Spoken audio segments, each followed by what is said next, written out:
we need is someone that's up there that's just like, okay, listen, we're gonna get you what you need. It's gonna be taken care of, and these are the processes that's gonna happen. And I don't want to get too far into the vaccine conversation because I'm sure we'll come out a little later.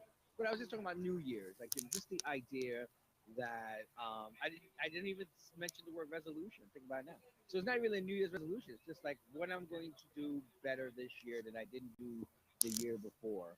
And I just think that's about part of growth, right? Like you just want to grow, you want to get to the next level in your life. You just don't want to be stuck in the same place. I mean, even if you're in the same place physically, you shouldn't be in the same place emotionally or spiritually. You know what I mean? I mean, I don't know how you guys feel, but are you there? I mean, I know you had some, revelations over the holiday too. I mean, the holidays bring all that stuff out. I mean, not to mention your birthday's like right before Christmas, so it's like it's like a whole month of you going through a process mentally. Right, Getting right. through, yeah. First it's your birthday hump, and then it's like, oh my God, Christmas. Oh my God, now New Year. So it gets, yeah. Right, But right. I get a little more, I get a little more space. I'm March, so I got a whole fucking year to get my life together before I can start bitching and whining of shit I didn't do. You know, as he laughed. um First and foremost, we want to welcome everyone to this special holiday episode of Host Chat Live. Hello, hello, hello. I am here. No, I am not RuPaul. For those that watched RuPaul Drag Race last night, we're gonna get to that probably a little later on this. I wasn't. I hold it first. I didn't see mean we. I'm saying I was gonna say Chris Avalon later on.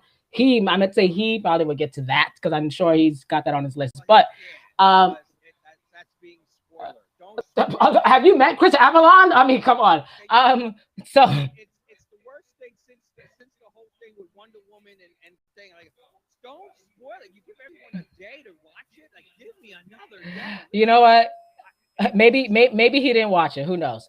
Um, uh, but no, I was just you're right. And by the way, we are currently live right now, streaming on Facebook, Instagram, and I mean not Instagram, Facebook, YouTube, and good. I Twitter. fixed my shit. Don't worry, no one sees your whole face. You're not even on the screen right now. It's just the logo right now, about to hit live. Oh, So but yeah, so you brought up about, I mean, they're listening to us right now, but you brought up about you know that with the holidays, how it all went down. And shout out to Miss Liz, your godmother you were talking about in the beginning. I'm stepmother, sorry.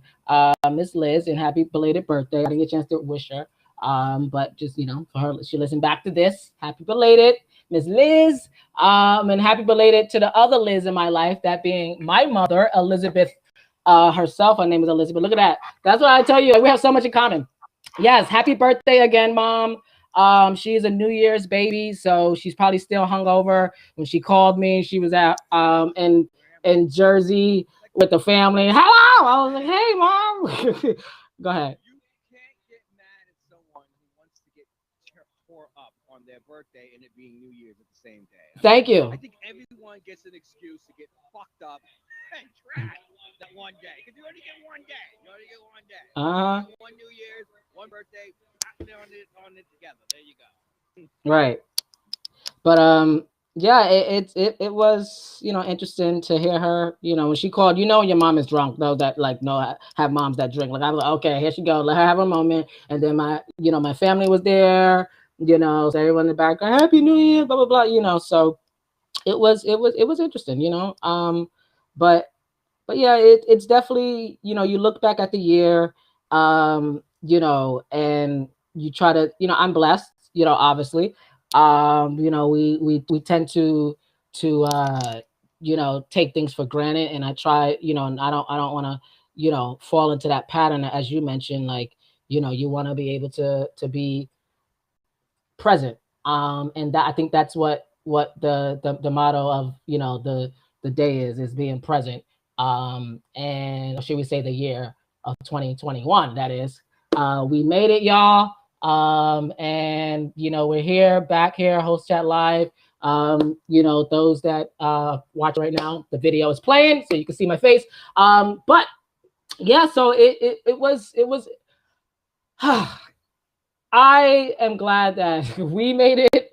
Clearly you heard the opening. Everyone is still waiting on those stimulus checks.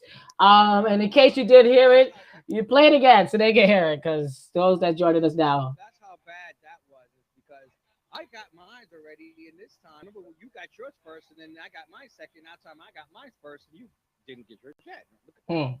What? I need my stimulus check, yeah. I need my stimulus check, yeah. I need my stimulus check, yeah. What? I need my stimulus check, yeah. Okay. I need my stimulus. Is that little Wayne in the back? Little Wayne in the back. That's funny. Little Wayne in the back. That's funny. I I have no idea who that is. Let me find it actually, because you know me, I found that shout out to the one and only TikTok. I found that on Twitter, and someone shared it via obviously the TikTok from it. But yeah, I think that's everyone's feeling right now, and it's not even stimulus checks. I wish they would have remixed it and said, I need my survival checks, because that is the hashtag that everyone is using right now. It really is survival checks, y'all. Because $600, like, really, what the hell is that when every other country is providing way more than that? It's a whole nother conversation. But, you know, 2021, we're here. So we're bringing the new year, right? And so this time I was planning to stay up until to the thing. I mean, I made it all the way to like 11:30. No, not even. I think 11:25. Right? 'Cause I don't remember going back to Rockin' and Even. I don't remember that. I don't remember going back to Rockin' and Even. You had to tell me about J Lo's performance. But there was a lot of Oh boy. I really listen. I enjoyed Brandy. I thought Brandy Yes. was great. I thought Brandy was. I think Brandy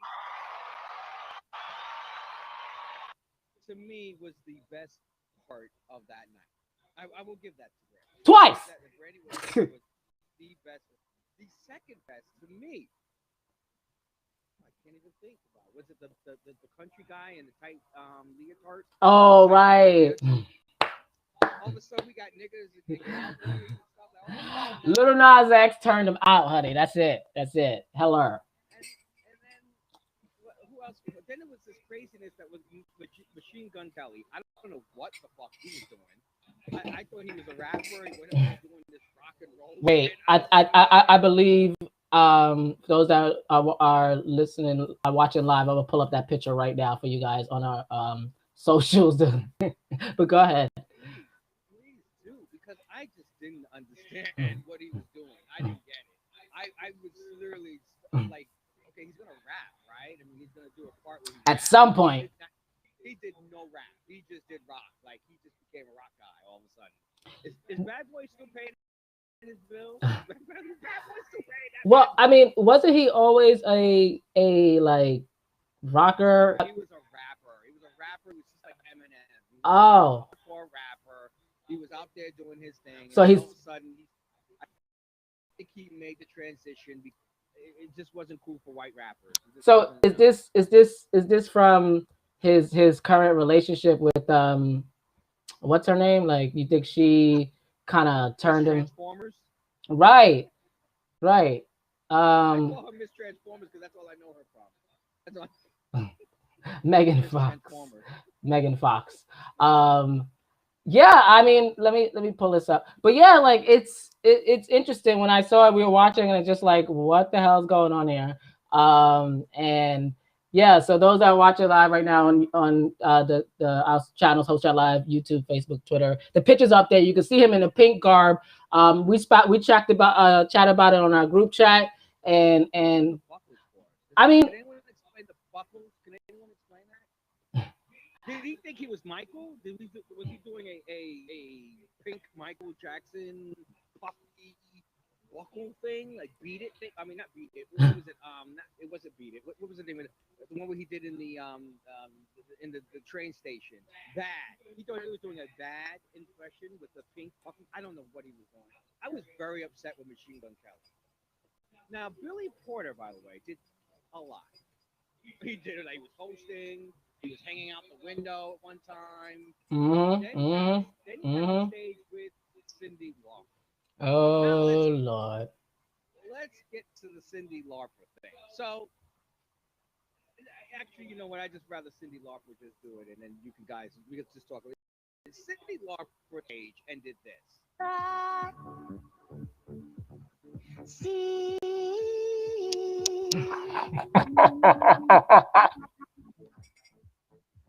and see us together and hold it tight. Please stop talking right now.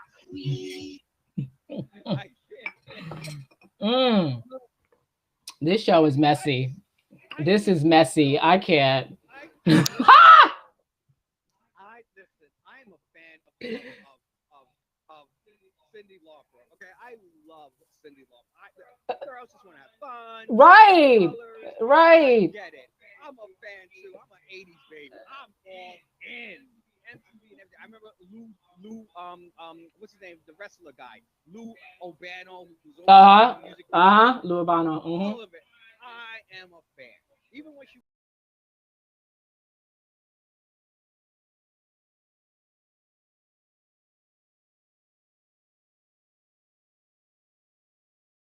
what was that? What happened? And so I thought that was the only time. No, here comes Twitter doing their little Google thing they do, and they go and find an old clip where she's doing it.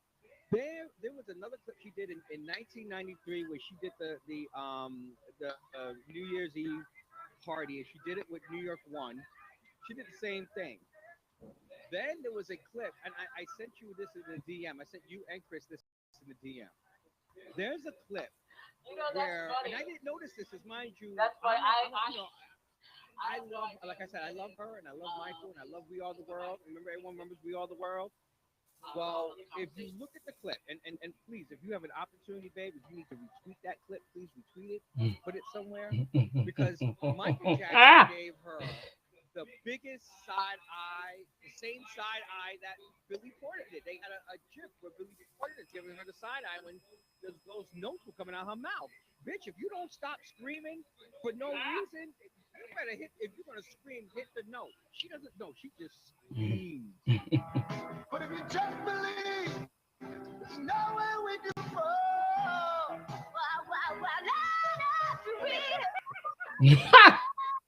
Change will only come when we stand together as one. I hate you. Why is this show so messy? What? Oh, And Michael was the biggest side eye I've ever seen, and he did it with glasses, baby. He looked like you. You know how you do the side eye behind the glasses. And you know it's a side eye from the next turn, from the. I can't.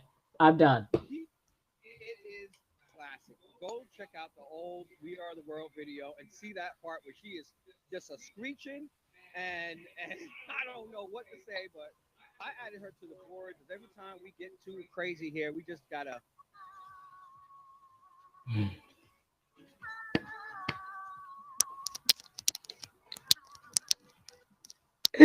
Oh, that's in my head now. It's gonna be stuck. It's got stuck in everybody.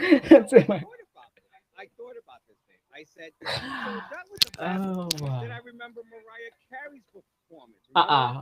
We out of here. We out of here. Damn, I don't have it on anything. So I started wondering who was the worst, right? So here's Mariah Carey with her 2018. This was her screw up. We didn't have a check for this song, so we'll just say it went to number one, and that's what it is. Okay. Feels like a...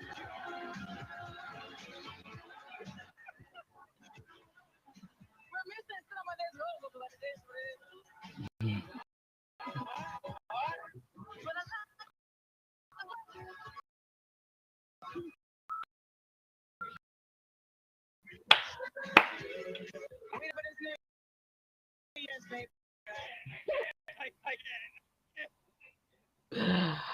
Why? Why did it all? Why does everyone fuck up on New Year's?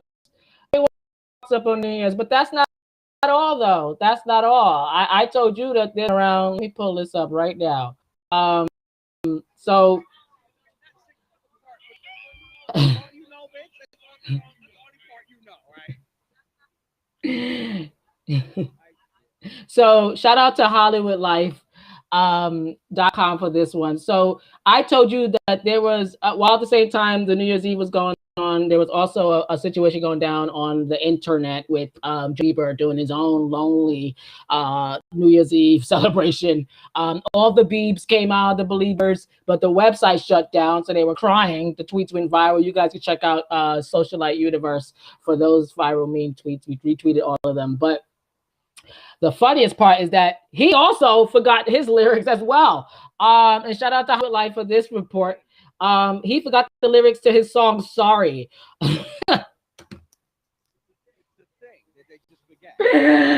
Oh, I'm just like,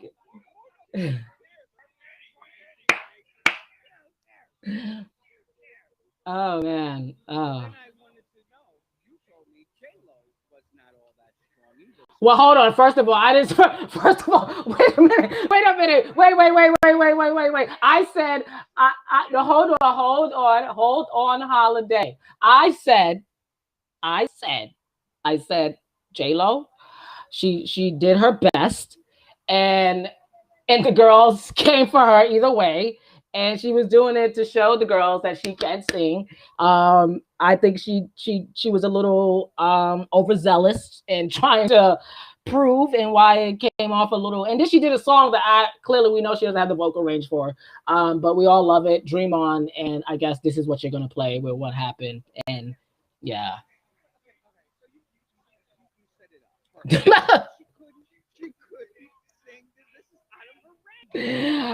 Oh.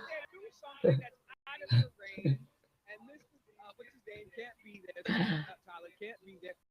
So just scratch the fucking. Don't go up there and do this. Everybody got the dues in life to pay.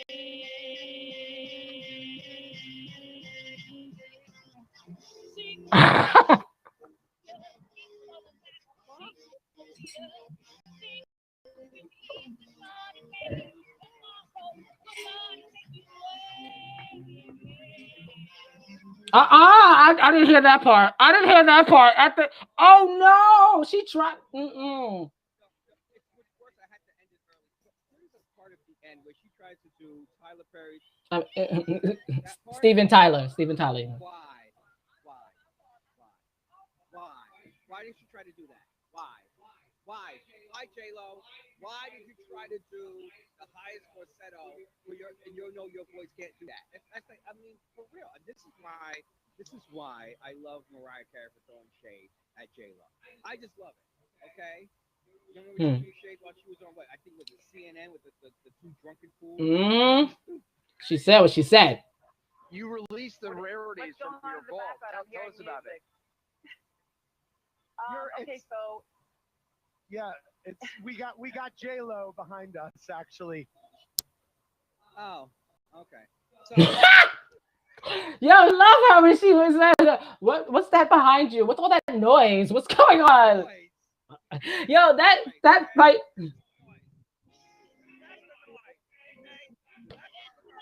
No, let it play. Let it play.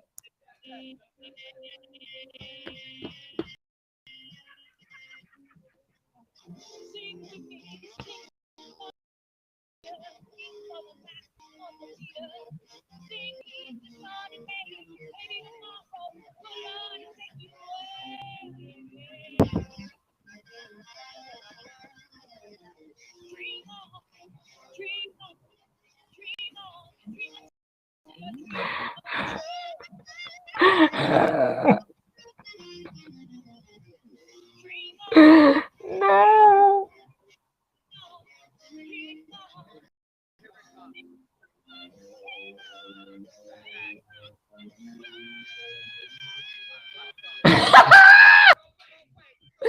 Mariah, that's why Mariah said that. Mariah said, "Who is that? Who is that?"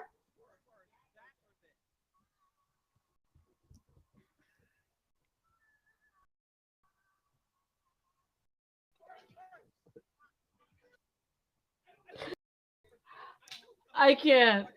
I can't. I really don't know what's what. I cannot. I cannot. It sounds like people were like having a bag of cats. I what are you doing? What's happening?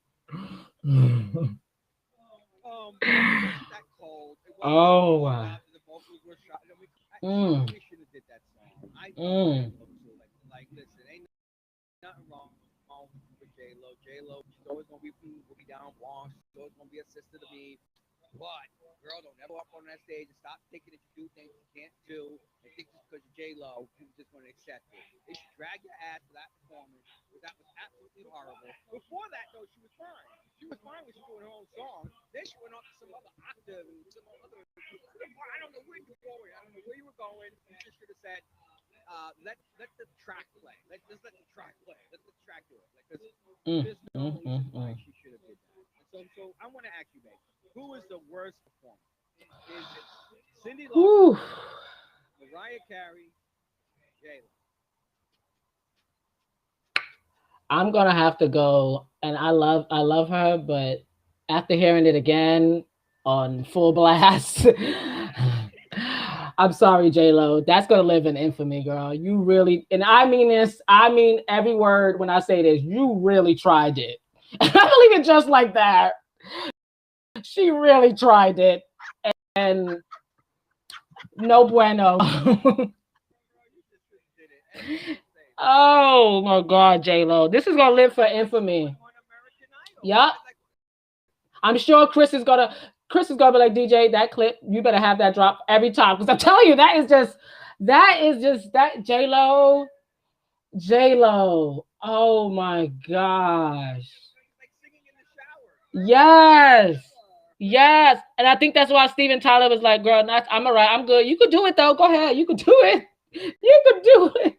And that's the problem. That's the problem with Alex. Alex Rodriguez will tell her the truth. Thank you. He's a fan. Yes, he's a fan. That's what J Lo wanted. Her whole career, her whole with her boy. She wanted a man who loves as much as she loves herself. Yeah, this is Alex Rodriguez. I'm blaming this completely on Oh Alex. no. He should have told her, baby, I love you. I love you so beautiful. You're so beautiful. Don't do that. Don't go do that. Don't go this way. Oh. Don't do it. Don't do it. I'm really sad for her. I'm really sad. I went. I'm just so sad. By the way, that wasn't the worst. I personally think the worst performance of New Year's Eve was Andy Cohen. I just want to say that. Okay? I'm going to allow you to go in on Andy Cohen in a minute. But I just want to play when this drunk bastard was on television that I paid him to do that. Someone paid him to go get drunk. And he doesn't do it cute either. John Lemon. See, this is where black people win all the time. When we do things, we do it with a certain style, flair. You know what I mean? Finesse, We yeah. do it where it's funny. Yeah, we do it where it's funny. This motherfucker went up there and was like, just showing his complete ass. Check this out. And 2020 is gone. And It's done. 2020 is freaking gone. So We I'm gonna flushed it down the toilet definitely like do not the need this. fecal mess that it was. This is a little half. I like it. All right, I'm going to play this again, but say, what's this equal mess thing? Why are you using the word equal?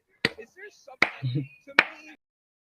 Because he's Andy Cohen. That's why. I wouldn't be surprised if it's a scat. Ooh. And 2020 is gone. It's done. 2020 is freaking gone. So We I'm gonna flushed it down the I toilet. definitely like do not the need He this. fecal sounds mess that it was. flushed. It's a little half. I like saying that, but just And he likes saying it. I'm glad I brought 2 bottles of this. Yeah. Oh. What is going on?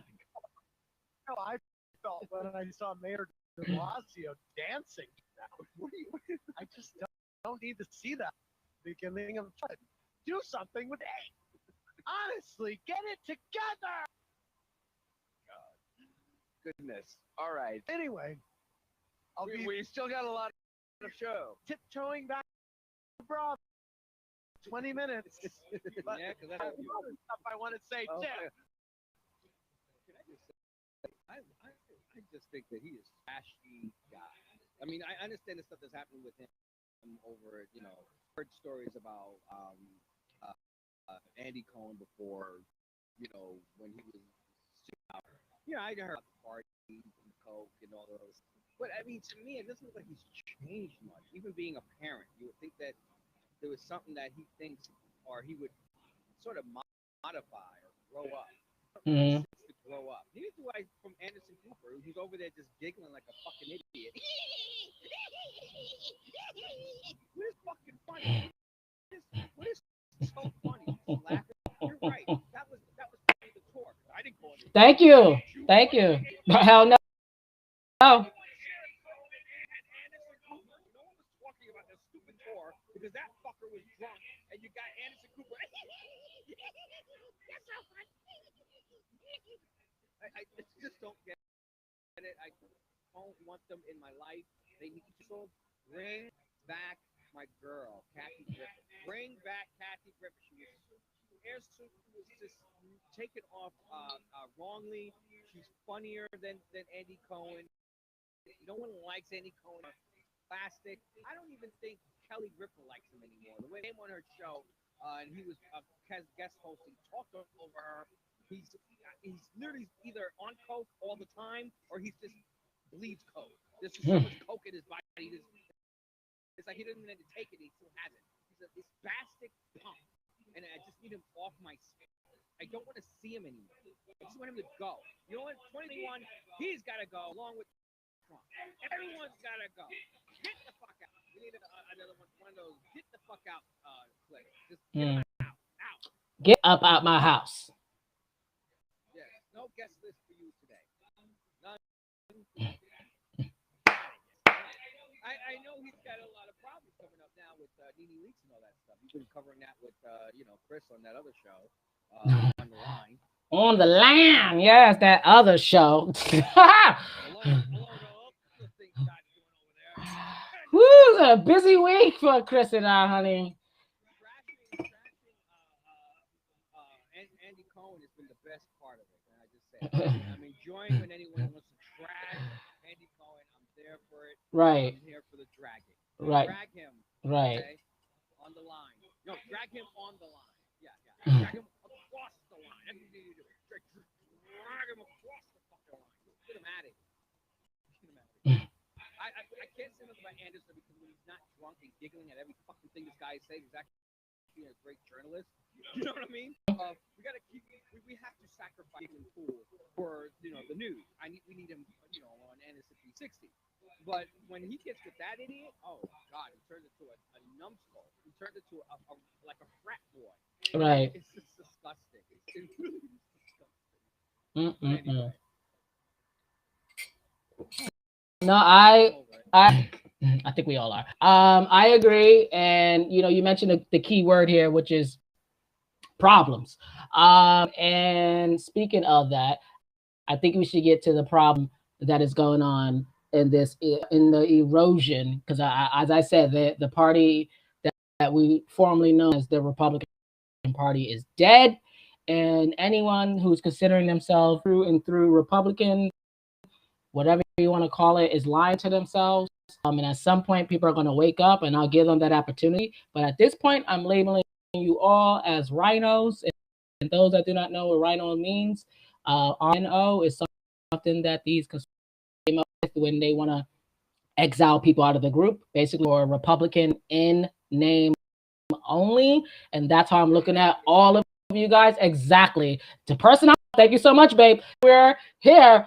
I'm talking about herself, not Meg, because in 2 days, she will be returning to live television, ladies and gentlemen. And you guys could check out this past week, Wednesday night, and Chris broke down about her tweet when she said the real conservative is coming back.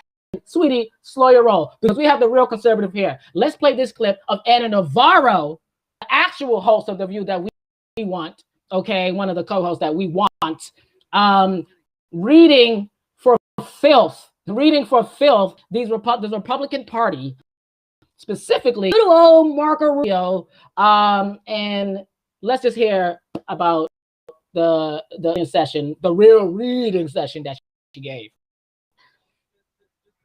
The reason why, because he attacked Fauci. He said that he was Right. and that off Anthony Navarro, which Happy birthday, Dr. Fauci, by the way. I can't believe he's 80. I guess. Called Dr. Fauci a liar. Let's just begin with that. Look, Republican who for the last 4 years justifying, defending, being complicit with, being stupid, standing silently, being cowardly, as Donald Trump lies his way through the presidency for 4 years. We all heard the Woodward tapes where Donald Trump has been lying about the level of danger posed by COVID. He knew about it in February. So if you have been okay with Donald Trump lying, if you have been supporting Donald Trump, who is the liar and thief, honestly, Tokyo could come down with a secretary as a nose, and you don't have a leg to stand on to criticize and call out somebody for lying. Not to mention that Dr. Fauci lied. And then he goes on to question Dr. Fauci's scientific opinion. Listen, Dr. Fauci has been helping the American people and working as a public servant since 1984. Marco and I were in middle school, okay? Dr. Fauci turned 80 4 days ago, working consistently to keep us safe, and it is a trusted voice.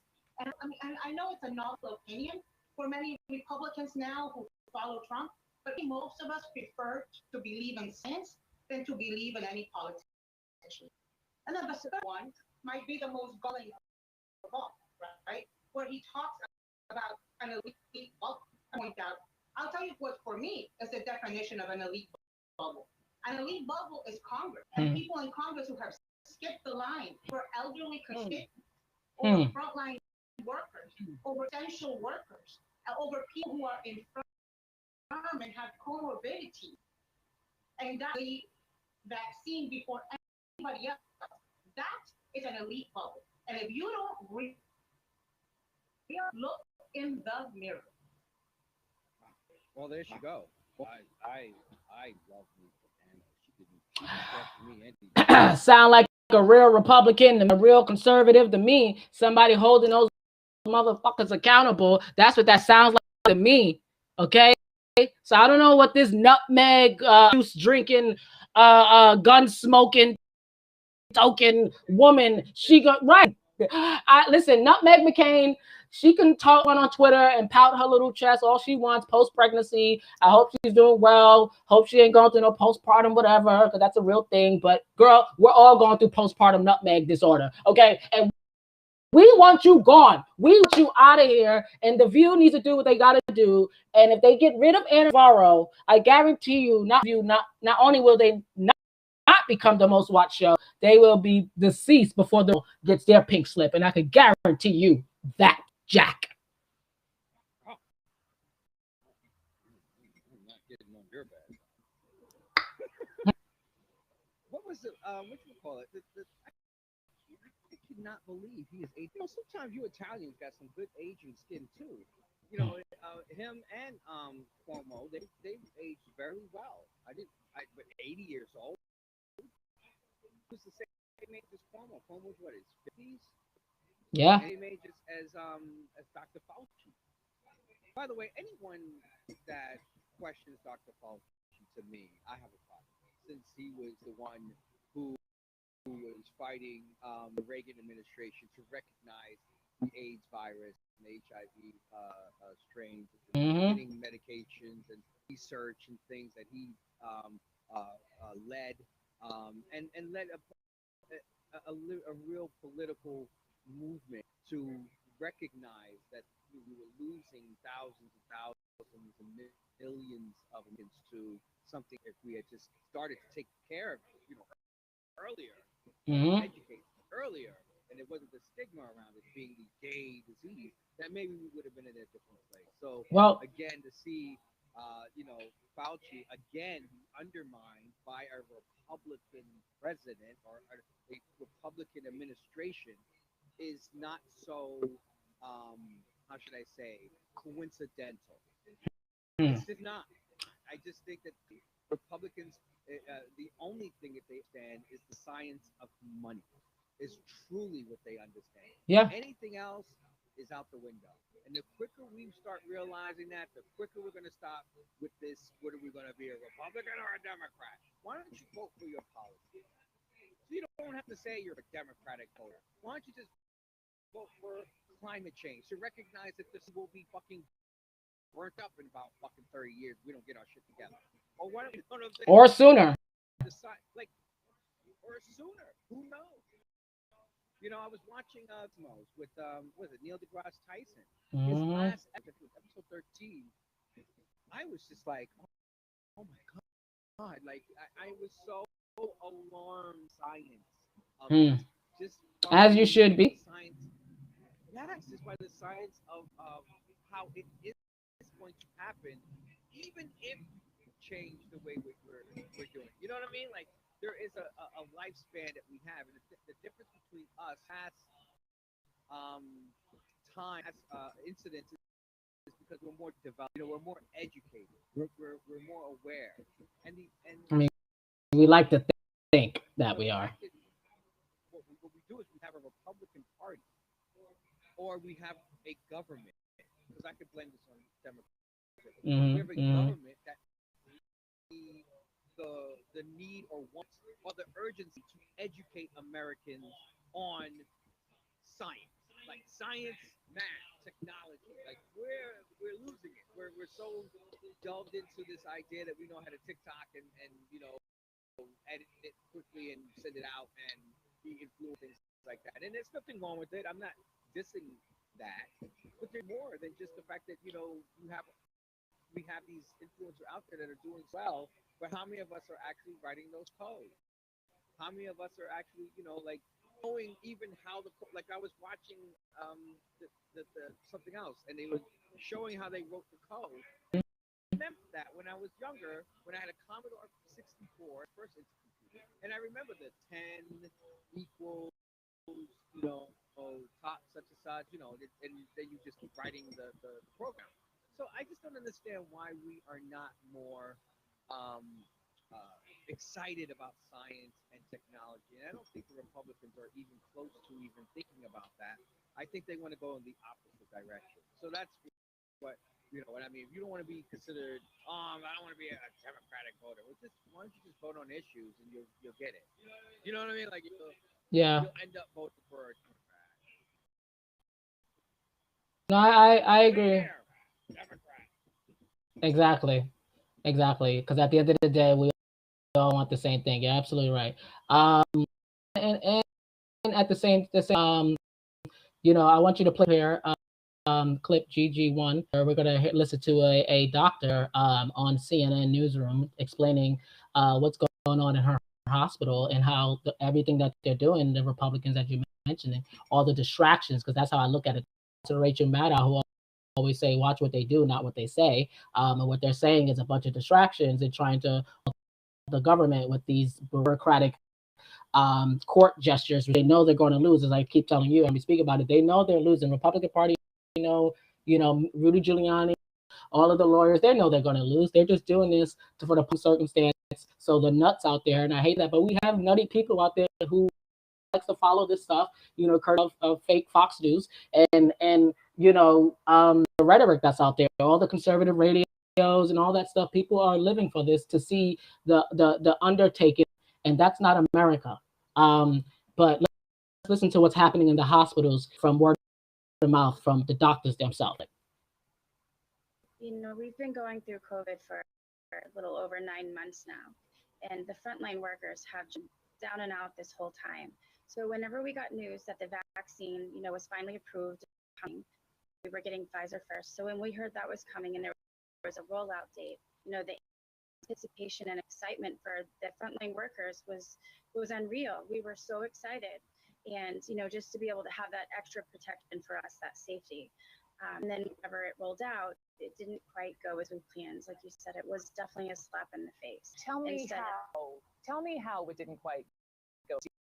For some person who doesn't work in a hospital, I would think, okay, there'd be priority lists and hierarchy, and you have shot. And it's my understanding it's really more of an honor system. Explain. It was an honor system. So the way it should have been is they planned it So the wave was supposed to be was frontline priority to getting the vaccine. Instead of being wave A that was able to sign up, really it was a free for, and anyone could sign up. And it was put out on a Wednesday at 3 o'clock, and you had to log on at that exact moment. And if you weren't on at that exact moment getting the vaccine, now most of the frontline workers are working. I was taking care of the baby, and I was feeding a baby, and I could hear my coworkers talk in a matter of minutes. Those appointments were gone.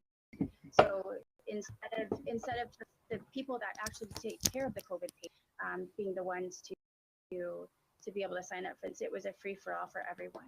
So you had nurse director, you had unit coordinators, you had allied health. So really the ones that are in the rooms taking care of the patients were not only the ones that got to sign up. That sounds frightening. That in the hospitals they are fighting to get the vaccine, and that's one hospital. You know, it's not everywhere, but it's a ramification of this president stopping. You know, shout out to Vice News for this story here that says basically about the president and the rollout of the Pfizer. As you know, you were watching Cross Talk. Shout out to you, Tiffany Cross.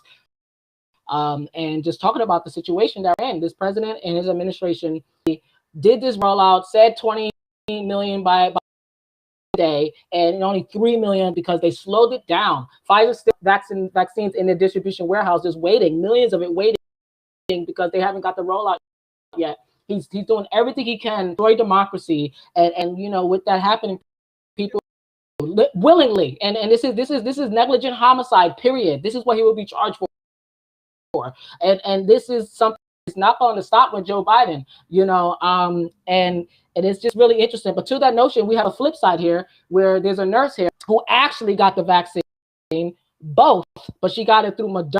I want you to roll that clip here, that one here of her. Let's listen to what she said or how she with actual side effects as well. Let's see. Sorry.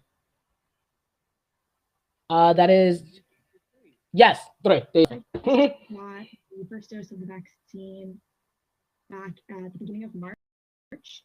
And for those first few weeks, they were monitoring it really closely. I was going into the clinic every week to see what my level of antibodies and other things. And then I got the second dose a month after the first one. And again, the next few weeks being monitored really closely. I was taking my temperature every day. I was monitoring myself for headaches, for any other side effects I might have. I was very fortunate. I didn't experience anything like that. I felt totally fit that whole first month and beyond. And then after that, we dropped back to just every other week, then just, and now we're down to 3 months or so. I will in for a follow-up, and I have my last one coming up in the next couple months, so about a year after when I first got the in the long term, you know, looking now at about 8 or 9 months down the road after first getting my vaccine, I feel fine. I really haven't even thought about it much as far as ways it might have impacted me. I feel, you know, before I got it, maybe a little more peace of mind now.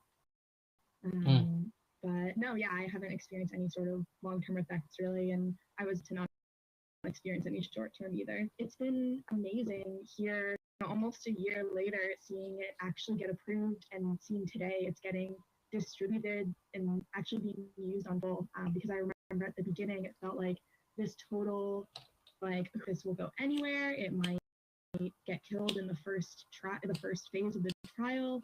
We might find out that it's not effective at all. There was, of course, the beginning part, you know, we're testing for safety. It was a little bit nerve-wracking seeing what might come out of this, if there would be any negative side effects. And now that, you know, I've seen that, you know, we're all doing fine, very fortunately, it's super exciting to see that it might actually make a real difference. Wow. What's so funny? I found it interesting that a lot of people have been talking vaccine. Remember 2 weeks ago, you know, this is what you were saying that I said when, and you know, we were all talking about, you know, trust in science from the government. In the sense that we don't trust that will experiment on us without letting us know that they're experimenting, giving us some whatever it is to test us out. They've done this with they just took down the statue of one of the doctors who was giving women bisectomies without any anesthesia, so he could study that. Got a quick shout out here. I think it's Omar who says Happy New Year, guys. Just wanted to get that out there before we forget. And then even with with the army, when they started those guys over there to Vietnam, when were specifically going over the war, all of a sudden, and they were experimenting on them with age and all types of things. The government has done some shit, okay? So there was a generally understandable reason why you were like, well, I don't know about this damn vaccine. But now that I've read a lot of stuff about it, it's not the vaccine. Now it's the government in which I have to trust that will administer it the correct way when they didn't even tell us that we were going to get sick when they totally mismanaged the entire fucking virus from the beginning. Actually, not mismanaged. What they did was they managed to use it for their purpose only. Basically, what they did. It's not like they said, "Oh, we don't know what we're doing." No, we know what we're doing. We're just not going to act what we're doing so that you guys go, well, they didn't know what they were doing. They were so stupid and messed up. They didn't mess up. This was on purpose. It was on purpose to tell people in certain that are red states don't wear masks. It was on purpose that in red states there was no, yeah, that's right. It is on. That to stay open. There's a reason why Atlanta is open for business. There's a reason why down in Texas they're open for business. Ciao. Is a mess. There's a reason when you have Republicans out on purpose saying, "Oh, it's not going to get you that sick." Now we want you to get sick. They didn't change how many ways. Dr. Fauci actually hasn't changed. Everyone else that believes in science hasn't changed. Wash your fucking hands. Social, put on a fucking mask and call it a day. No, I don't. And before we move on, and I know we're gonna get there, but I just want to get to Dexter's comment. Okay. Too. He said the refusal of the national media to call the Nashville Christmas bombing a terrorist attack by white nationalists. Exactly. I agree. That's the media. I agree. I didn't like it either. It was interesting though. I don't know if you noticed this, that Joy brought it up. Mm-hmm. Joy did enter this conversation when she was asking her people, what is the difference between this and what we saw when they went to call it, terror, Islamic terrorism? Mm-hmm. We gotta call it terrorism. Mm-hmm. Mm-hmm. Terrorism. What's the difference? Mm-hmm. Die for whatever they want to die for, some fake fucking god called Trump. I don't even know what they're dying for. They don't even know what the fuck they're dying for. They're just going along, just bombing shit and killing themselves and all types of shit. And we're just supposed to take that shit? Come on, these people need to be out of our country. This president. Thank you. This president has radicalized this country and radicalized these Americans. Absolutely. And to that story, it's so glad you said that. I want this piece right here as we roll out about, this is rant.com, a fantastic political site. When they talk here about Trump isn't just sabotaging, he's sabotaging America. And it goes on and says here about the most, thank you, the most press you facing the United States is COVID-19 pandemic. And real quick corrective right here, guys, as of this morning, right now as we speak, right now the time is 12:57 on Saturday, January 3rd. January 2nd. And the number 350,000 dead people. Last week 330 something. So it's literally, we are flying through, and we're about to hit 500,000 probably by the end of the month. And that is some frightening numbers. I'll continue with this story here. Although with Trump spending his 5 days in office tweeting and golfing, you wouldn't know that. There's hope on the horizon with a number of vaccine candidates. And right now, the conversation to the health and economic well-being of Americans. And it goes on.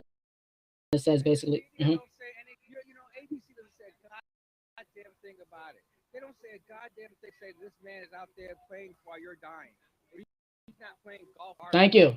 Thank you. All you know is you're blaming Democrats for shit that they're trying to fight for $2,000. And all they're going to do, and get you all mad. They got you mad. And can I tell you exactly, and that's my point, that people get their emotions because it's real. This is real life. So of course people are gonna get in their emotions, but at the same time, they take their emotions out on the media that's trying to protect. It's like CNN. I watch Don Lemon almost every other night. Every night after we do our, we got Joy at 7, well, Nicole, Joy, the whole lineup, and then after 10, Lawrence, I go normally to see what the gays are doing, and that's my boy Don Lemon for the last of his hour, and right, yeah, because you get up when I go to bed. We got one of those psychic, deal with it. But and I watch it, and Don's the truth, but people hate CNN because if you like Trump, you hate CNN, or if you're just someone who thinks because the media is filtered. Yes, everything in media is filtered. Just like Harvey at TMZ, who talks all this shit about conservatism and censorship, and I know a company telling me what to do. You do that with your website, you idiot. So that's what the media is going to do. What's going on? What's coming up from one police plaza? What is the like that? That's what they're doing. They're not going to be on the ground at Black Lives Matter. It's something of a protest, some death that went viral like that. That's the system. We have to change it. That's why. Hold on. That's why we have someone like Tiffany Cross, Joy Reid, Nicole, Rachel Maddow. The list goes on and on. There are people in so many other channels, Don Lemon, Anderson Cooper. Some are out there trying to report from the thank you. Even live with Kelly and Ryan. Ryan Seacrest is making Airhead Kelly talk about politics because he knows how serious it is. And yes, at 9 o'clock in the morning while you sip your damn cup of coffee, hello, you're sitting there getting the information that you need to hear. That's what needs to happen. But this president, as I just read in this article, that brief part, he is sabotaging this country because he's leaving us more divided than we have even before the First World War. And that's something we're going to have to deal with Joe Biden. But coming up in the next hour, we got what's going on in the ground in Georgia. What do you want to say? I have to say, I don't know what clip you want to go out with, but I just had to bring this clip of Brian Stelter. He's one of the guys. Oh, I love him. And CNN. And he said something about Trump's legacy being narcissism. If there's going to be one thing that was consistent, literally consistent. And if you look at the people who you look at your family, you're like, oh, where did you come from? What does happen? There's a thread of racism. He caters to that. It is the years of narcissism. So I just want to say that, and I also want to say, usually when I'm my distrust for media is not all media. When I say distrust media, there's certain conservative medias I couldn't even pay attention to. I can't think. And there's certain, even on MC or CNN, they have to do all that during the day. But then there are other. You should really follow the person, the actual reporters, and their credibility, and not necessarily networking and all representative or whatever party you may feel. Yeah. Say, look at the specific people because and do your research. And do your research. Do your research. We don't listen to everything Bill Ritter, they better, why our local people say. We don't listen to everything Rachel Maddow and the people I just threw out say. You do your research. When the show is over, I look for the story. I got to get that story. I find it. It's multiple sources. Exactly what I do with my rest show. You don't just throw things out there without knowing that it's credible, that other notable sites and people who have lawyers that they sift through and make sure. And sometimes the media do get it wrong, but that's like it's like a fraction of a percent that they get it wrong. This is not Russia or China where it comes through the government as a communist country. This is why the president is trying to overturn Section 230. This man has literally tried. Mitch McConnell literally tried to sneak in to overturn Section 2, which would get rid of the policies that protect social media. But conservatives are upset because they can't say racist shit. No, you can't. Okay, if you want YouTube, go to Parler. But guess what? That's hacked too, right? Because y'all taking that information too. These people are sick. They're deadly. They're vile, and it's not to stop until we vote them out. But you you have to do your own research, people. The bottom line. And hopefully this is one of the places you guys get that information, but don't listen to us. When we're done, go and say, you know what, Eric is right. Let me go get that damn article. Let me get the actual story on YouTube from the actual or wherever you got, and do your research, and then come back to the table and chat with us about it. Let us know. I love that, or I didn't agree with it. Whatever. That's what we're here for. Civic engagement. Speaking of that, moving on, in the next hour coming up after these two songs, we're going to talk about that. We're going to talk about what's going on all around.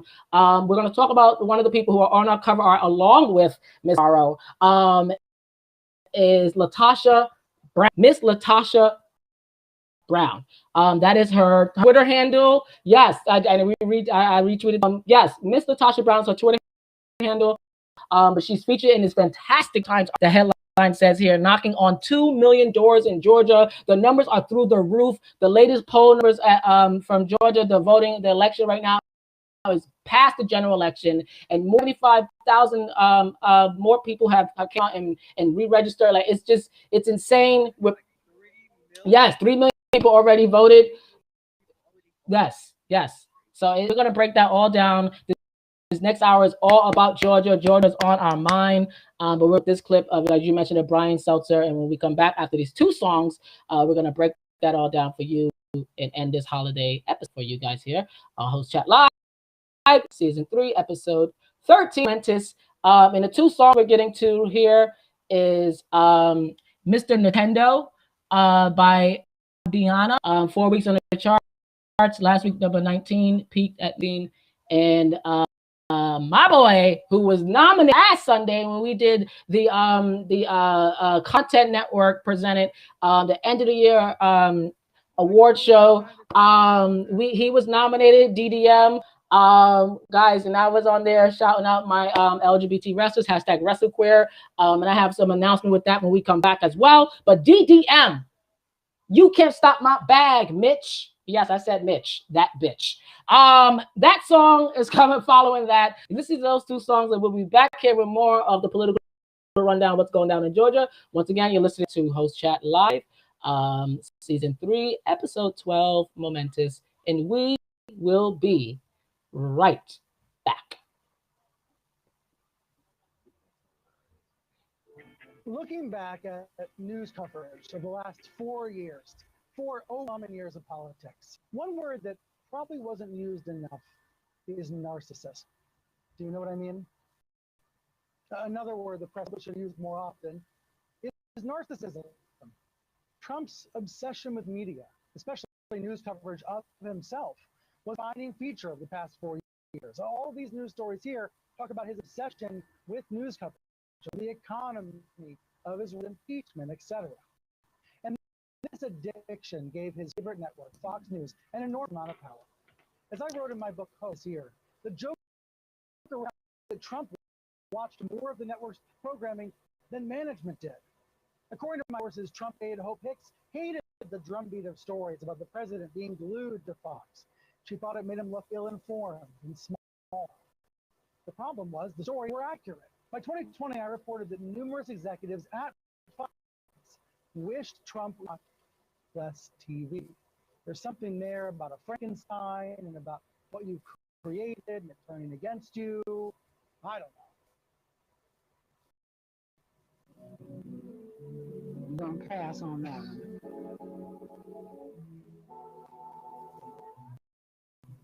Young lady seems like perfectly nice for work. Why would he do that? Know that you're recording. Go ahead and post it, baby. Bitches know that I'm so important. Say that nigga look.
how your hair would fare in a blizzard.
What's his face to throw everyone off?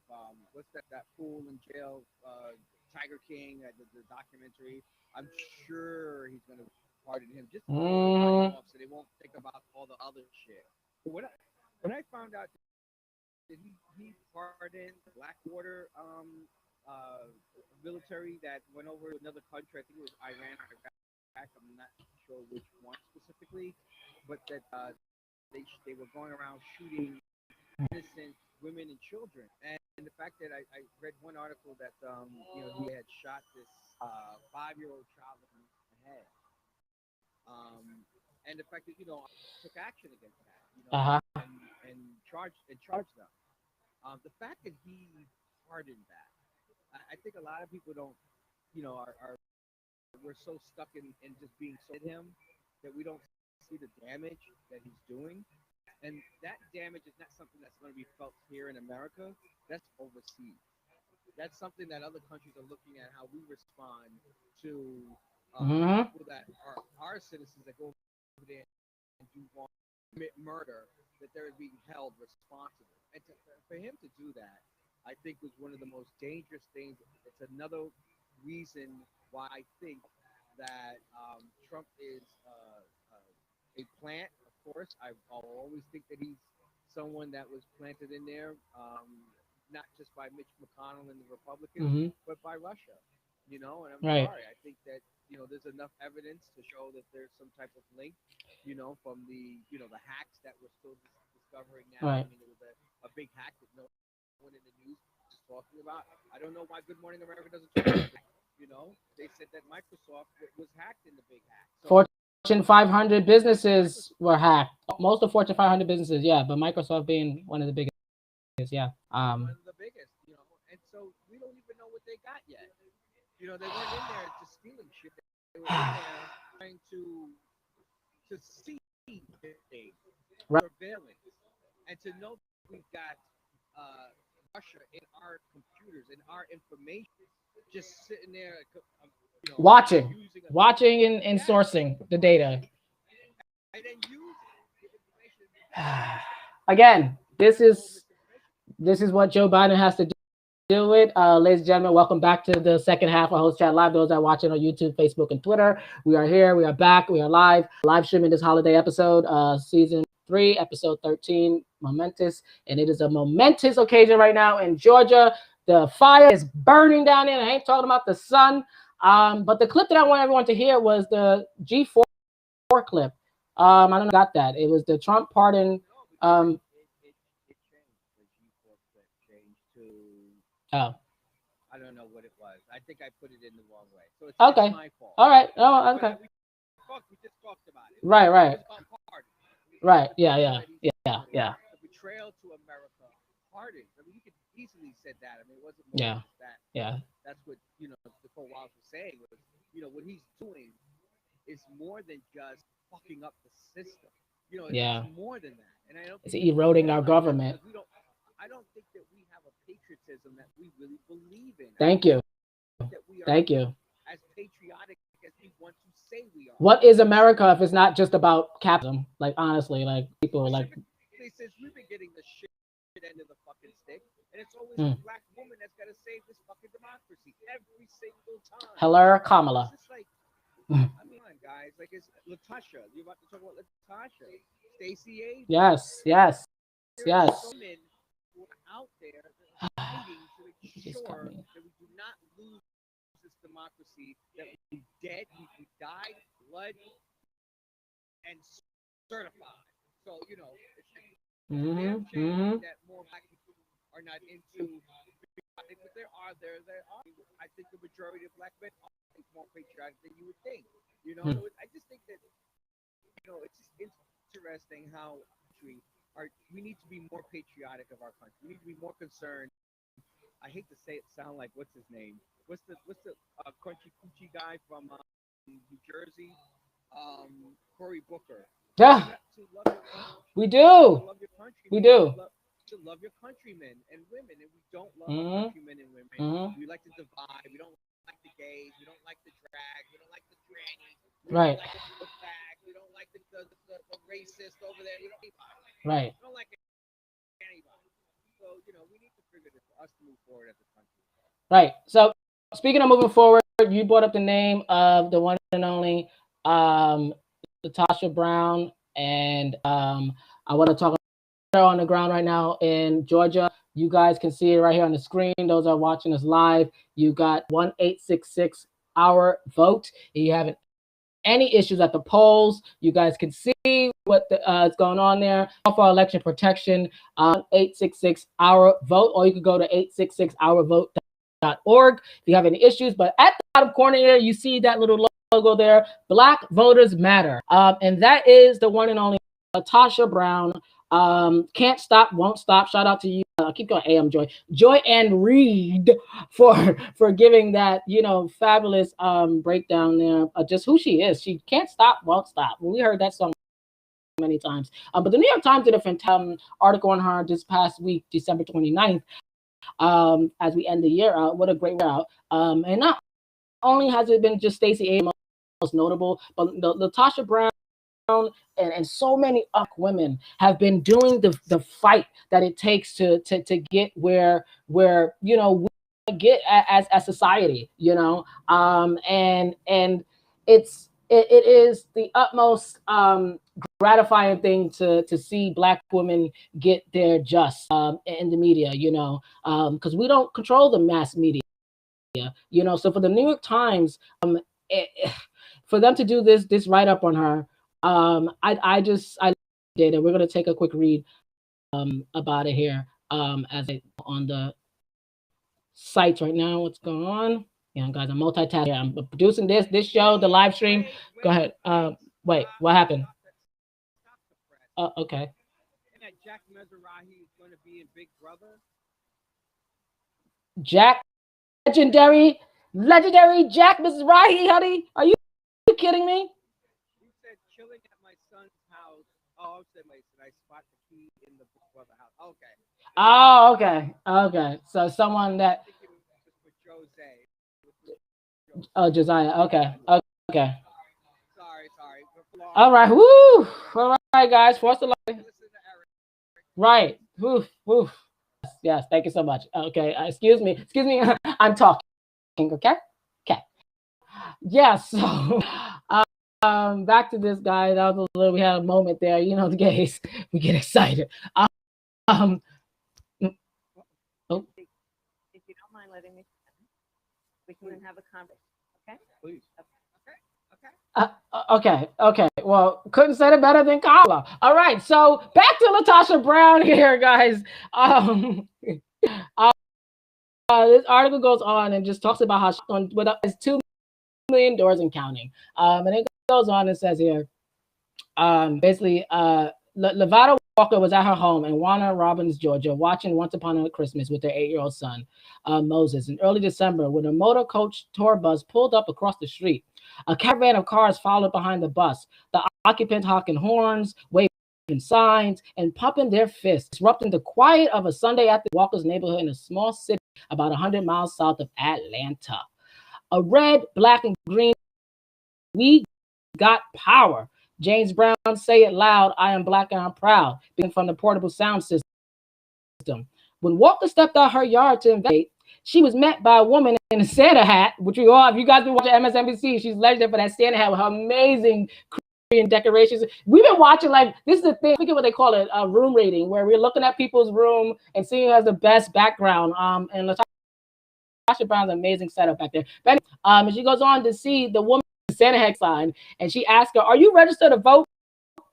The woman, Latasha Brown, wanted to know, is everybody in your home, your house registered to vote? Brown, a founder of the grassroots organizations Black Voters Matter, had asked these 2 questions of hundreds of African Americans across Georgia since the beginning of the 2020 election. Through the spring of civil unrest and the summer of mounting COVID-19 infections in the state, voting, Brown had came to believe, was one of the surest ways Black people could realize collective power, not only an act of participation, but also a way of appearing by in the rooms where decisions were made. Quick, I just love that statement right there, because that is what it's about. This is why I advocate for the LGBT community. Like, we need to have a seat at the table, and thank God for Joe Biden for electing one like Pete Buttigieg and many other LGBT people in the cabinet to make sure that we have, no matter what happens, we are there, and then we hold those people accountable as the LGBT constituents of Joe Biden. We hold those people accountable along with Joe Biden, because if they're in there for us, people, Karine Jean-Pierre, all we're asking for you is to fight for us, have a seat, and make sure that when these policies are rolling out, along with Kamala Harris and Joe Biden, that these things are effective and policies that uplift everyone in all communities. But specifically the ones that are marginalized. So it goes on and says here, as a 6-year-old in Mobile, Alabama, and Brown went with her grandmother to vote at a library. Her grandmother, born in 1910 and prevented from voting much of her life, dressed in her Sunday best and carried her good pocketbook because the occasion demanded respect. It was the way she would hold my hand, Brown said. I'm special, but I was too young to know why. When she walked in and closed the curtain, it was like it was her moment. She hashtag episode momentous. She had lead agency. Brown's grandfather carried the old poll tax receipt in his wallet, a reminder that such agency had not come easily and was not guaranteed. Just break down everything more about her, and basically it goes on to talk about Kelly Perdue and David Loeffler. Neither Kelly Loeffler, the Republican incumbent candidates in Georgia 2 Senate elections, cleared 50% to vote in a general election, guys. And so this is why we're here. And Georgia has this whole ruling state rights bullshit. So this is why we're here. And Perdue would face a Democrat John Ossoff, which we get to in a bit, face Raphael Warnock, which we'll also get to in just a bit after we wrap this up. But those people are the most important things right now as we center today on Georgia. And this is why this article is so important. And it goes on, it says here, when the Black Voters Matter envoy pulled into Walker's neighborhood, and as Warner Robins, there were 4 hours left before the deadline to register for the Senate runoffs. And Walker, a 40-year-old certified nursing assistant and mother, assured Brown she was already registered and she had wanted to vote in person for the general election, but COVID-19 had already affected about 5,000 people within the area. And as you guys know, early voting has started December 14th, I believe, at the moment. And right now, we are all looking forward to this coming Tuesday. So just pack a lunch, do what you got to do. It says here that Brown joining an online event to get the vote out for Black Voters Matter. So the fact that Georgia Senate races will be decided by the runoff is a quirk of the state electoral system. Like many electoral quirks, originates in efforts to limit the influence of the Black vote. The Georgia state law adopting the runoff model was a brainchild of Denmark Gruber, a Democratic state representative and a avowed segregationist who blamed Negro bloc voting for his 1958 election defeat. I repeat, guys, see, Democrats are not always good. Listen to history, but we got to hold them accountable. The Georgia state law adopting the runoff model was the brainchild of Denmark Gruber Jr., a Democratic state representative and avowed segregationist who blamed Negro bloc voting for his 1958 election defeat. That is terrifying. But this is way back when, and now we're years later. So we have work to do. And the article goes on and just talk about just her amazing work. But we're running on time here with this show. So guys, you guys can check that out at New York Times. Search LaTosha Brown. I'm sure she retweeted it. Everyone retweeted. We're going to put it on our channel, chat live, all of our socials at the post show. But this article is fantastic.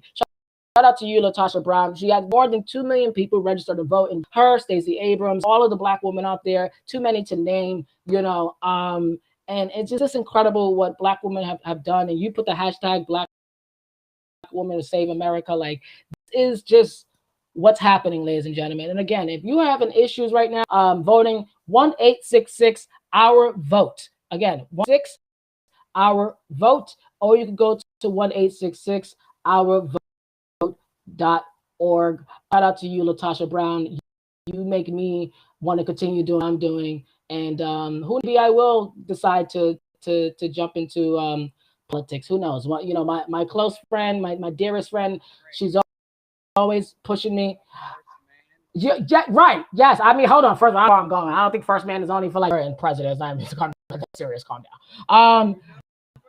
But no, I don't know. Right. That is true. But I know how far I want to go with it, gentlemen. There you have it. There. That is the story out. If I do decide, who knows? But it ain't happening now. I got other work to do on the ground, including working with you and others. Just things that we're working on right now. But let's get back to Georgia and let's watch it live here on the streaming sites right now, Facebook, YouTube, Twitter.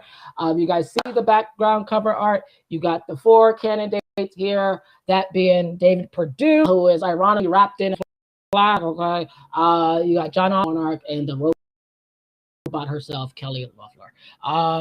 And yeah, so we're gonna talk about it. And what I'm gonna do is start with this clip here, and we're gonna listen to the one and only president.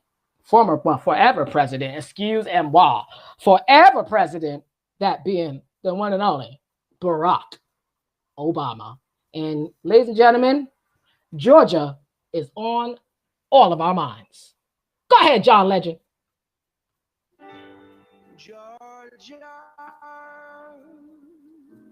Georgia. This year has tested America's spirits. We've lost loved ones, faced injustice, struggled to make ends meet. But we kept at it. We looked out for each other. And when the moment came to reject fear and division, send a message for change, Georgia stepped up. America's counting on you again. You can send John Ossoff to the Senate to beat this virus and rebuild our economy, to make sure everybody can afford health care, and to carry the torch John Lewis passed to us with the new Voting Rights Act that secures equal justice for all. Georgia, you have the power, and now it's time to vote. I'm John Ossoff, and I have a message. Yeah. All right. Amen. Amen. Georgia. I started his book. I had to put his book down. You was just running your mouth, and I was just like, I can't. I need time to soak up. So I'm gonna end up having to buy it. I had gotten it from the library to see, and then I was like, you know what, and put it in my library like the Flotus. I have her book that I go in maybe. I'm only like 4 chapters in or 6 chapters in because it's just you just can't take it all in at once. You gotta spread it out. I don't know why that was important for me to say, but I just said it.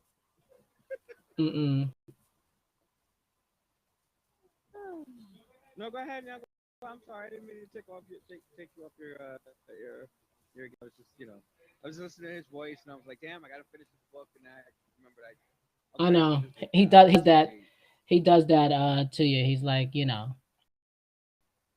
makes you feel like, oh wait, I got homework to do.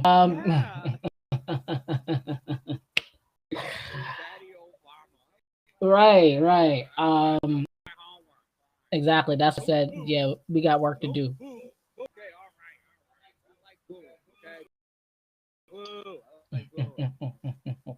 Yes. So we talking about Georgia once again, guys. And real quick, let me this picture. But so the clip that I want to get to again here, because I want you guys to break it down, and then obviously we'll talk around. But this clip here is I want everyone to take a listen to exactly what's happening with the one and only Loeffler. Those that looked at that picture on the live stream. Thank you, Robot Loeffler. Yes, and this clip here.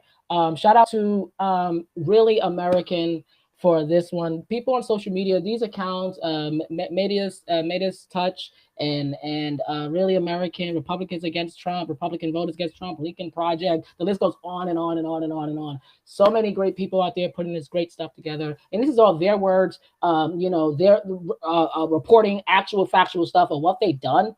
And they put it in a great package for you to hear. And I think these videos are so effective.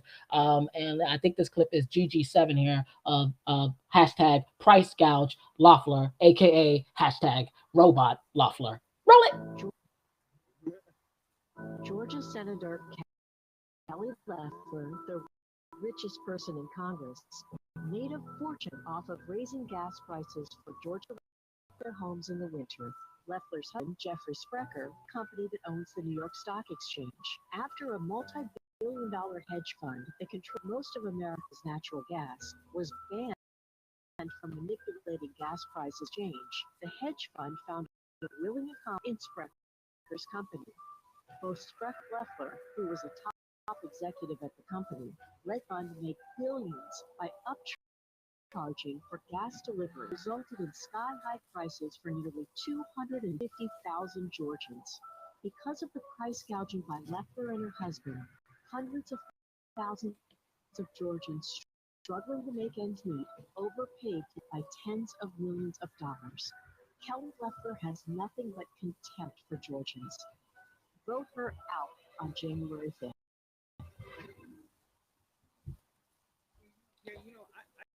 What's so interesting about a lot of these politicians that are not even from the area in which I don't know someone who's not from the area. Specifically, it's different when you come to New York and everyone's sort of like a transplant from someplace else. But specifically, when you're going to like smaller towns, it's just interesting how many people when it comes to Republicans, don't even live in those districts. Like they're not from there. They're just, like transplanted, put there, and put on the ballot. And just vote for them, and we know nothing about them. Like they don't even campaign. I don't remember even them campaigning. Nothing. Then now it's time to get rid of them. And then now you find stuff about. Sometimes that really bothers me. Like for example, I'm really upset with the people at Kentucky. I don't think I'll ever be more upset with Kentucky. I don't understand. Kentucky, Florida, there's a list of them.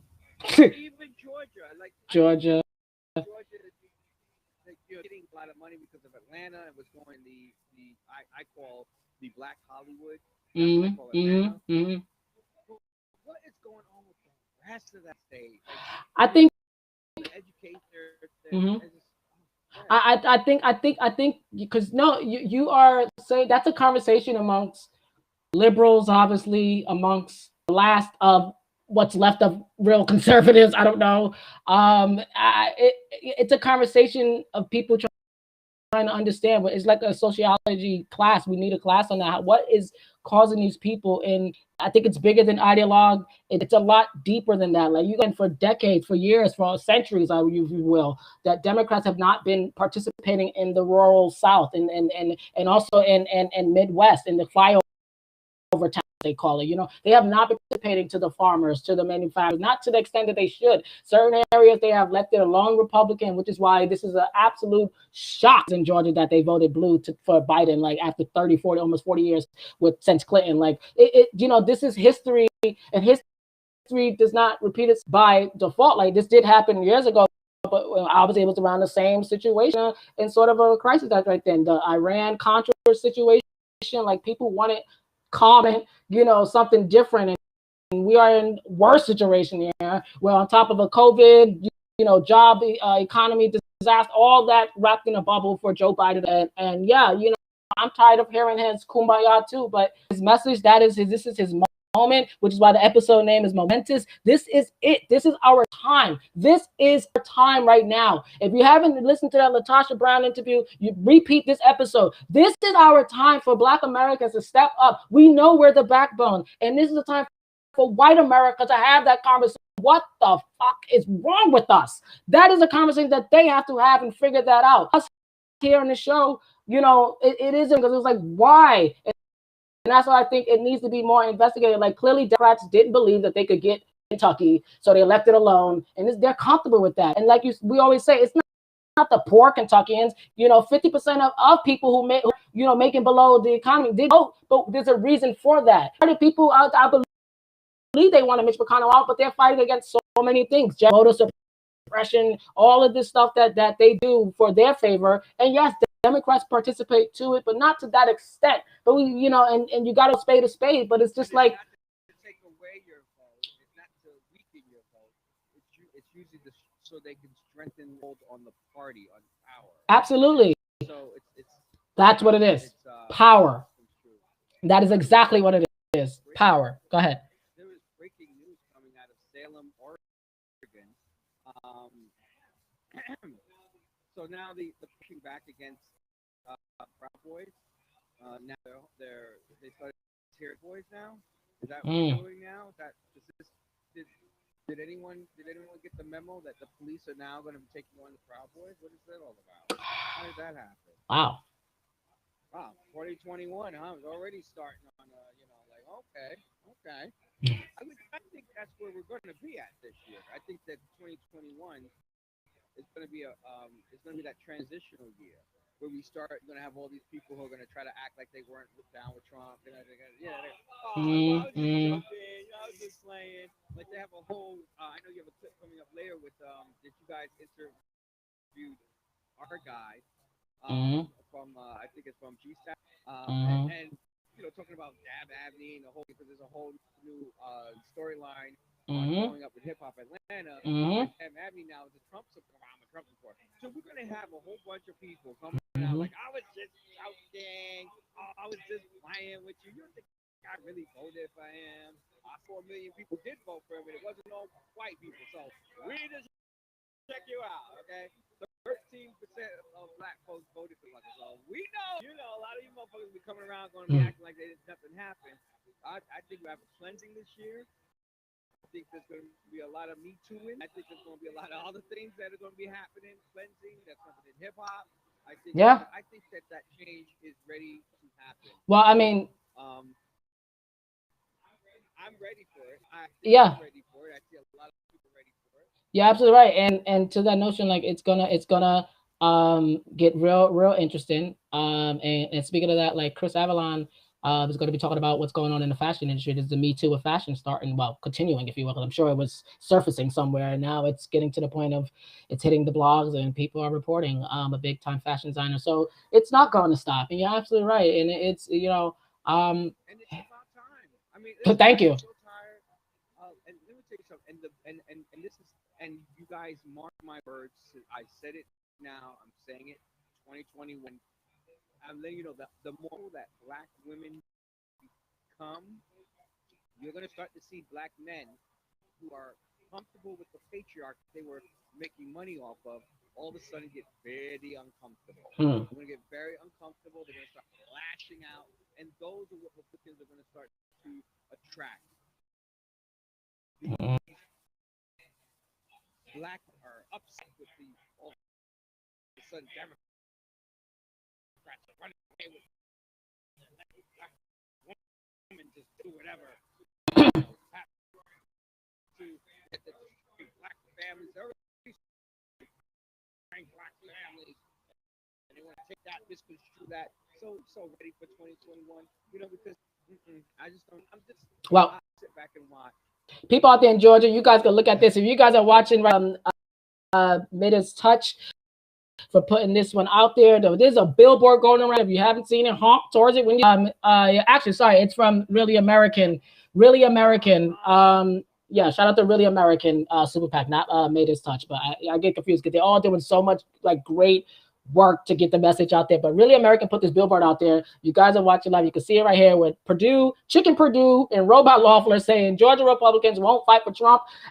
Don't fight for them. Remember, guys, that's what it's all about, right? They didn't pull the lever and overturn this election. So what you voted for them for? And the president said, don't vote for these people. And you think he's going to say Monday, oh yeah, vote. Yeah, okay. So it's going down in Georgia once again. To that notion, I'm going to play these clips as we wrap up this segment, because we have the exclusive clip, as you were just mentioning here, about what me and my co-host Chris Avalon decided to pull on our guy from G Status on our Wednesday Night Kiki year-end club, guys. Check it out. And we have the clip of what he said being a Trump supporter, and we're going to talk about that right after these clips. But yeah, so this first clip that I want to roll out here is of Raphael Warnock. He's explaining why it's so important for him, for him, you guys to vote, and why this means the world for him. Roll this clip. GG9. It's dark right now, but the preacher came to tell you that morning's on the way.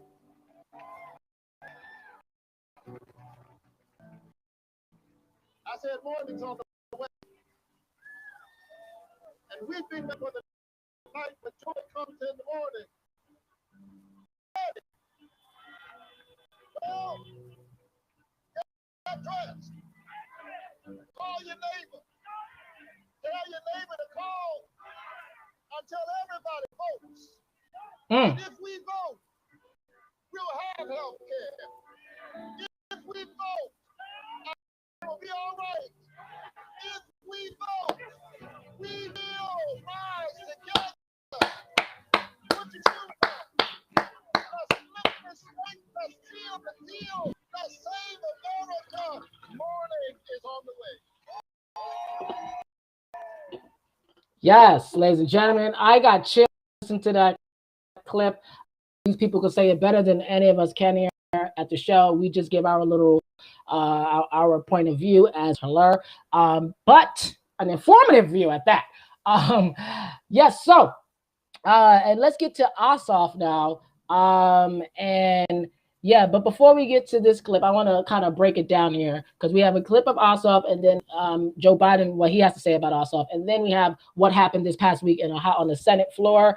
We got one of the most progressive senators doing the damn thing, and unfortunately, it ain't a black woman, because as Tiffany Cross said, they got rid of the last one. And congratulations to the current one that's going in Kamala's place, a Latino representative. So that's great. We need more representation, but we also need more black women and men in senator seats. So And this is why Georgia is so goddamn important.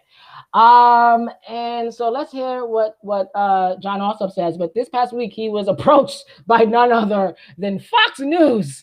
And John Ossoff went, thank you. And he gave them a mouthful of everything that they wanted and more. Even played the whole damn clip. Listen to the reporter at the end when he didn't know what to say when he signed off. Like, absolutely facts, because Kelly Loeffler and David Perdue are hanging out with QAnon and also KKK. Yes, roll this clip. GG8. Right now, we have a crisis of corruption in American politics. And since we're live on Fox, let me take this opportunity to address directly the Fox audience. We have 2 United States senators in Georgia who have blatantly used their offices to enrich themselves. This is beyond partisanship.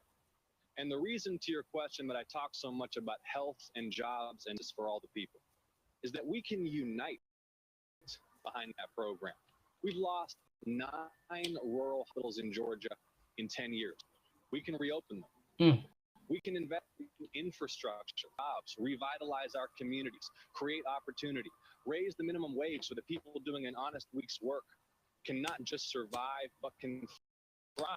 And yes, pass landmark civil rights and voting rights legislation to secure equal justice for all.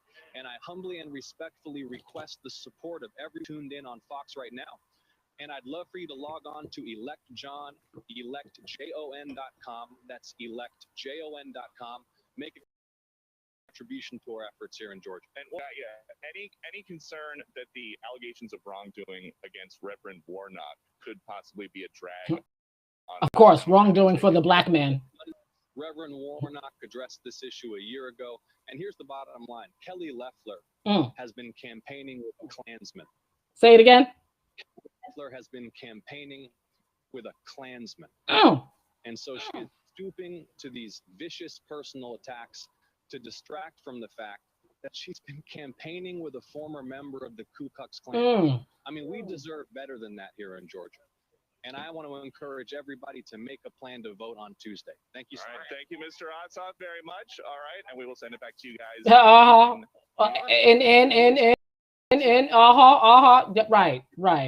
Right. Yeah. Couldn't even get the words out of his mouth. And do your, yeah, there we go. Right. Yeah. That's his damn job, to call her out. Call her out for what they're doing. We played the clip about her price gouging the gas, so many millions of thousands of Georgians had to pay, millions of dollars in taxpaying of paying high rates of gas when she profited off. It's just, these people are disgusting. This is the white trash that we talk about at the table, honey. Okay, and I'm gonna say it because that's what it is. That's the bread and butter.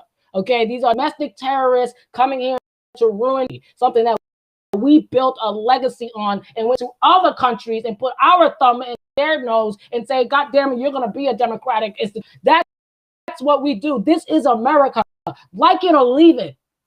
Don't sit there and tell people who want.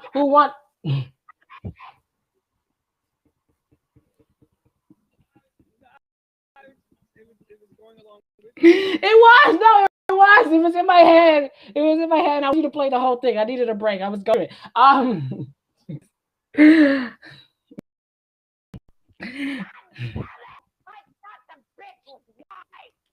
Thank you. This is what the Ku Klux Klan is going through right now. What they're going through, and it's just like, girl, we see the games,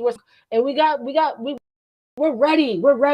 And God willing, I hope and pray that we get this on Tuesday. But slight chance that we don't, we're still ready. Latasha Brown can't stop, won't stop. We're not going to stop here. We're not going to skip what we want. Mitch McConnell, we're coming for you. We're coming for these Republicans. Next week we're going to talk about who's up for the Senate and up for election in 2022. We are not stop. It does not stop. Can't stop, won't stop. Go out there, and gentlemen, if you're having issues, 866 our vote, 866-our-vote. You guys call that number, or 866-our-vote.org. Hashtag Black Voters Matter. And we're going to end this political roundup here of Georgia with this clip of Joe Biden explaining to everyone why we need to vote on Tuesday. We have to get his If you want, it's all about the agenda, first of all. I don't care if you don't like Joe Biden. It's about the agenda. I don't care if you don't like Ossoff. I don't care if you don't like Warnock. It is about the agenda. Hold them accountable. When you get in office, hold these people accountable. If you need to know the resources, contact us. Tweet us at Host Chat Live. Tweet me at EJPCO Corner. Tweet EJ at Just232. Let us know, hey, where information? I need to know, how can I contact this person? We will find it. We will tell you this is what we're here. Civic engagement, support each other, because just believe those KKK people, they're supporting each other. They're getting each other guns. They're rallying together. They're going out there protesting for abortion rights and all this stuff that we're looking at them like crazy for. That's what they do. And if you're passionate about something, get your ass up and go do the work. Get a sandwich, as Michelle Obama said. Make sure the kids' hair are brushed, brush your teeth, all that, COVID, wear a mask, and do what you got to do. Get out and vote, because this is the time. And this is the most important Senate race of our lifetime. And yes, it's a cliche, but it's true. It really is true, guys. So we're gonna end with Joe Biden. And then we come back on that flip side. We're going to talk about what happened on the floor and wrap up this messy ass show. I think all of you just taught Donald Trump a lesson. For the first time in 4 years, we're feeling hope. Donald Trump is leaving. I'm starting to feel like I won Georgia. Competitive battleground state in this great country. Come January 5th, we got to vote in record numbers again. It's Georgia voters who have the power to write the next chapter in American history. And Georgia voters stand up for health and justice for the people. So much more we can get done. I'm inviting on our economy, on healthcare, on voting rights. The message today is simple, Georgia. Those are open, and it is time to vote. Let me hear you. Are you ready to vote for the 2 senators that are doers and not roadblocks? Go out and vote. Vote. Vote. If you agree with me, go to Joe 30330 and help me in this fight. Can I just say, look at the difference Joe Biden back then.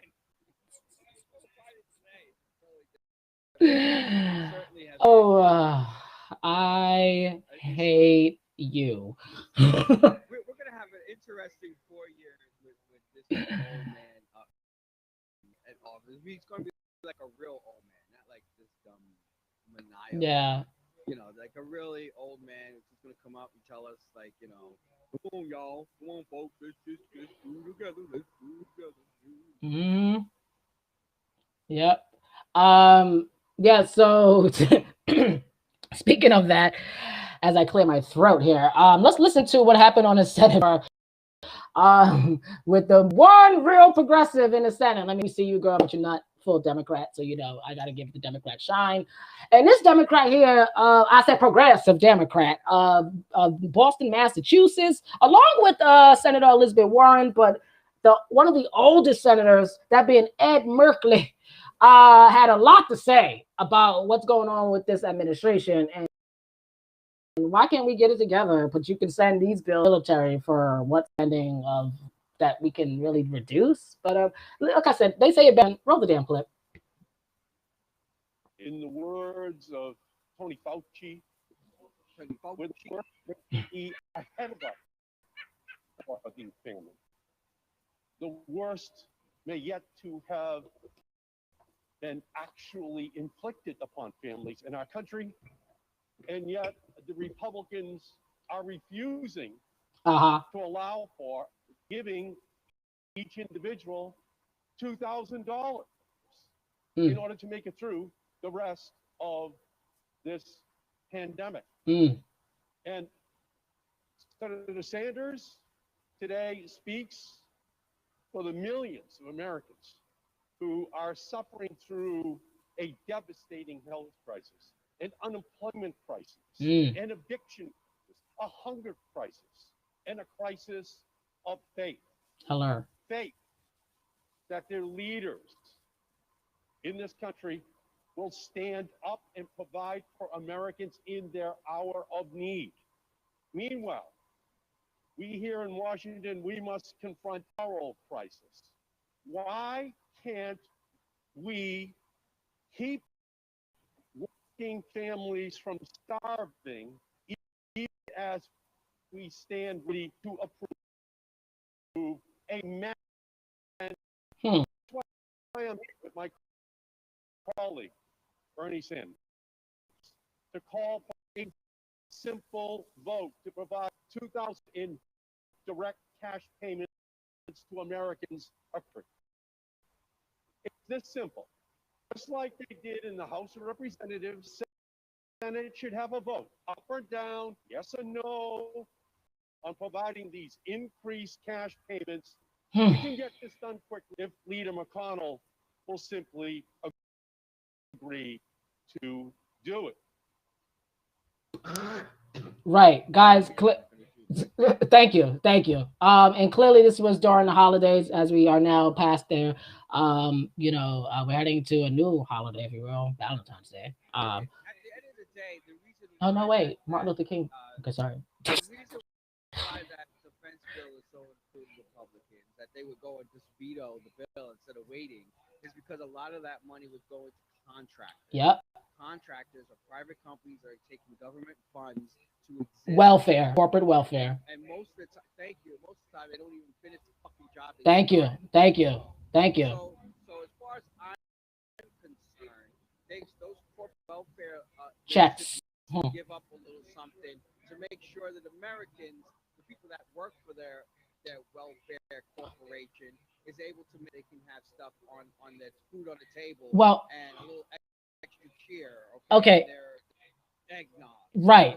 Now you say that, and those that are watching live on the video streamer, you see the picture I got on the screen. This is the vote that passed the $600 checks with the $908 billion spending, and then what they just did, as you just mentioned, they override the president for the first time in history. The president was override by the Senate to pass that defense bill, even though the president said he won't sign it without the section 230 in it for tech.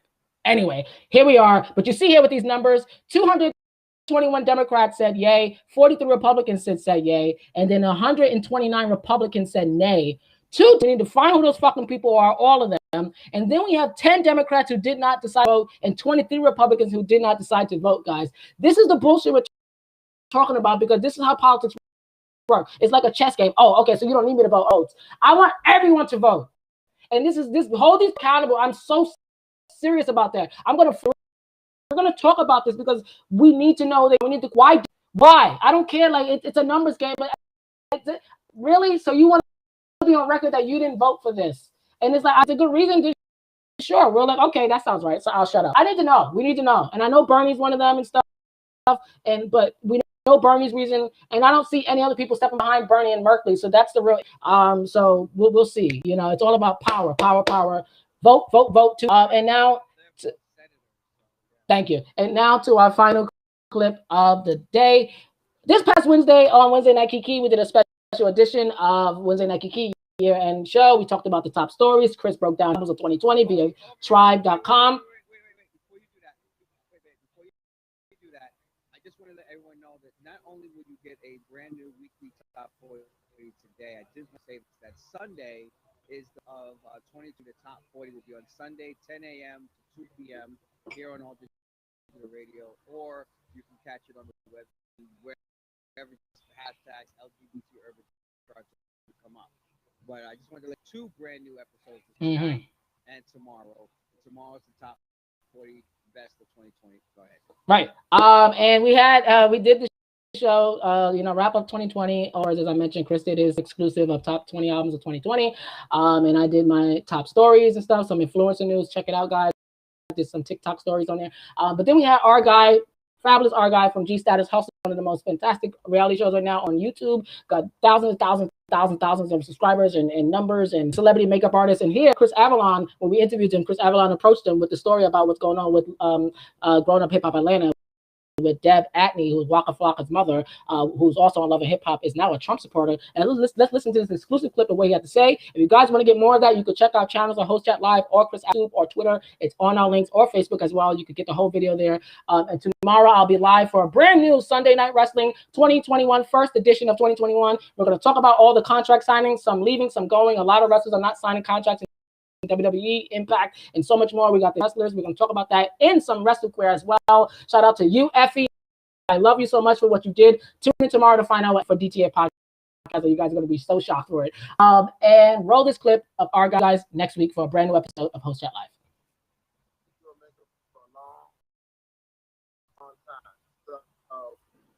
With a lot of beautiful people along the way, and it is one of the what I do, and I love to be able to express myself through my artistry.